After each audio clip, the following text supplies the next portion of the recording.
안녕하세요. 가운자리 한의원 박종희 원장입니다.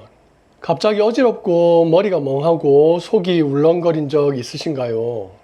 이게 단순히 덥다고 넘겼다면 정말 위험할 수 있습니다. 25년 임상 경험으로 말씀드리면 열사병은 골든타임이 30분도 안 됩니다. 오늘은 더위 먹었을 때 나타나는 의학적 증상과 단계별 응급처치법, 그리고 집에서 할 수 있는 효과적인 대처법까지 완벽하게 알려드릴게요. 더위 먹음의 의학적 3단계를 말씀드리겠습니다. 의학적으로 더위 먹음은 체온 조절 시스템의 단계적 실패입니다. 1단계는 열경련입니다. 증상은 팔, 다리, 복부 근육에 쥐가 나는 듯한 통증이 있습니다. 그 원인은 땀으로 나트륨과 수분이 빠져나가면서 전해질 불균형이 와서 그렇습니다. 이때 체온은 정상이거나 약간 상승하는 정도입니다. 2단계는 열탈진 단계입니다. 증상으로서는 심한 발한과 어지러움, 두통, 메스꺼움, 근육 약화를 들 수 있습니다. 그 원인은 체액과 염분의 과도한 손실로 순환 혈량이 감소하기 때문인데요. 체온은 38도에서 39도 정도, 그리고 피부는 차갑고 축축하게 됩니다. 3단계는 열사병 단계입니다. 증상은 의식 변화, 발한 중단, 피부 건조하고 뜨거움을 들 수 있습니다. 원인은 체온 조절 중추가 마비되어서 그런데요.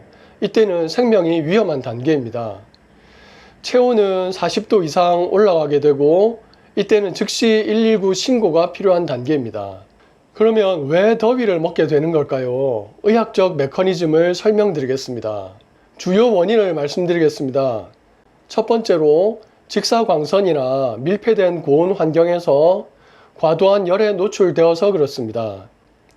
두 번째는 수분과 나트륨 부족으로 탈수와 전해질 불균형을 초래해서 그렇습니다. 세 번째로 말초 혈관 확장으로 혈압이 저하돼서 혈관 확장 한계로 인해서 그렇습니다. 고위험군이 있습니다.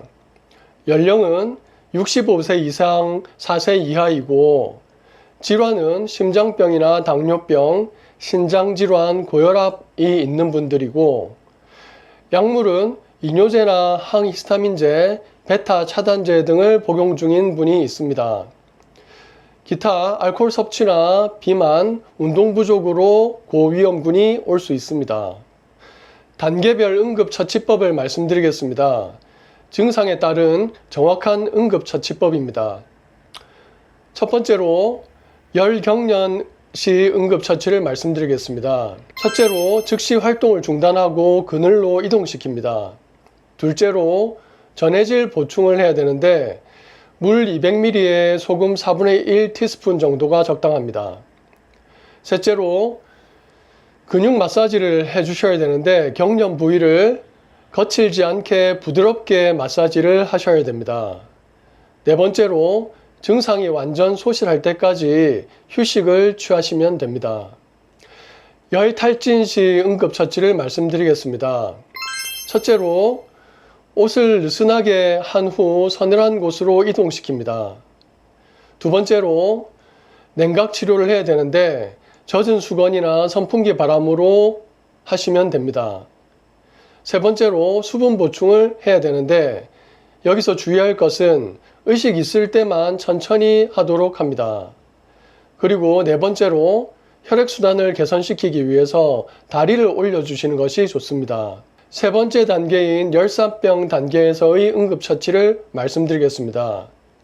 이때는 생명이 위험할 수도 있으니 첫 번째 즉시 119에 신고를 하고 두 번째는 얼음팩을 목이나 겨드랑이 사타구니에 넣어서 적극적으로 냉각을 시켜줍니다. 그리고 옆으로 환자를 눕혀서 기도를 확보시켜 주셔야 하고 네 번째는 억지로 물을 먹이면 안 됩니다. 집에서 만들 수 있는 효과적인 한방 응급 처방입니다. 생맥산이 참 좋은데요. 이 생맥산의 의학적 효과를 말씀드리겠습니다. 먼저 성분은 인삼, 맹문동, 오미자가 들어가고요. 그래서 더위 먹기 전에 평소에 예방용으로 복용하시면 참 좋습니다. 작용은 심근을 보호하고 혈관을 확장시키고 수분을 보존시켜 줍니다. 그리고 소금물의 정확한 제조법을 말씀드리겠습니다. 열경련처럼 경증의 경우에는 물 500ml에 소금 2분의 1티스푼 정도, 그리고 설탕 1티스푼 정도 넣으면 좋습니다. 그리고 열탈진의 중등증에는 물 200ml에 소금 4분의 1티스푼을 천천히 섭취시키도록 합니다. 시판하는 이온 음료로서는 포카리 스웨트나 게토레이가 적절합니다. 그리고 주의사항이 있는데요. 의식이 없거나 구토할 때는 절대로 경구 투여를 금지합니다. 그리고 너무 차가운 물은 위경련을 유발할 수 있으니 조심하셔야 합니다. 한의학에서 의학적으로 검증된 응급 혈자리를 말씀드리겠습니다.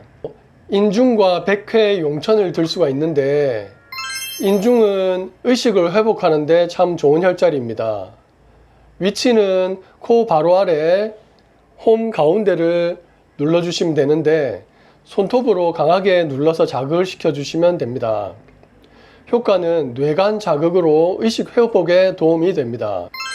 백회는 뇌 혈류를 개선시켜 주는데 위치는 정수리 정중앙입니다. 이 백회를 시원한 느낌이 들 때까지 지압을 해주시면 됩니다. 그 효과는 뇌 혈류를 증가시키고 체온을 조절시켜 줍니다. 그리고 용천혈은 순환을 개선시켜 주는데요. 위치는 발바닥 앞쪽 3분의 1 지점에 있습니다. 지압 방법은 엄지로 강하게 10회에서 20회 정도 눌러주시면 되는데 효과는 말초 순환 개선이 있습니다. 주의해야 할 사항은 혈자리 자극은 보조요법이므로 심각한 증상이 있을 시에는 즉시 병원으로 이송하는 것이 좋습니다. 열병은 예방이 가장 확실한 치료법입니다. 과학적 예방 수칙을 말씀드리겠습니다. 첫 번째, 수분 섭취는 체중 1kg당 30에서 35ml가 좋습니다. 그리고 운동을 할 때는 조금 더 추가해 주셔야 합니다. 두 번째로, 전해질 관리가 있는데 장시간 활동 시 이온 음료를 병행하시는 것이 좋습니다. 세 번째, 환경 조절이 중요한데요. 실내 온도는 26도에서 28도, 습도는 40에서 6%가 적당합니다. 마지막으로 활동 시간이 오전 10시에서 오후 4시 사이에는 실외 활동을 자제하는 것이 좋습니다. 여름철 체질 관리에 대해서 말씀드리겠습니다. 해독 관리가 중요한데요. 심청환 등으로 체내 노폐물을 배출시켜서 도움을 주게 됩니다. 그리고 규칙적으로 가벼운 운동을 해서 순환을 개선시키는 것이 필요하고 평소 충분한 수면과 균형 잡힌 식단으로 면역력을 강화하셔야 합니다. 평소에 응급 상황을 대비해서 가정에 상비약을 준비하시는 것이 좋은데 해열제나 이온 음료 등을 상비하시면 좋습니다. 그리고 응급 연락처나 가까운 응급실을 알아두시는 것이 도움이 됩니다. 끝으로 즉시 병원 이송이 필요한 경우를 말씀드리겠습니다. 체온이 39도 이상 지속될 때, 그리고 의식이 저하되거나 말이 어눌할 때, 그리고 구토로 수분 섭취가 불가능할 때, 그리고 피부가 건조하고 뜨겁게 변할 때, 호흡이 곤란하거나 가슴 답답한 증상이 있을 때는 즉시 병원으로 이송이 필요합니다. 지금까지 말씀드린 것을 요점 정리해 드리겠습니다. 첫 번째, 열병의 3단계는 열경련, 그리고 열탈진, 그리고 열사병의 단계로 변화합니다. 골든타임은 30분 내에 적절한 처치를 해야 합니다. 응급처치는 냉각과 수분 보충, 그리고 심한 경우에는 119를 불러주셔야 합니다.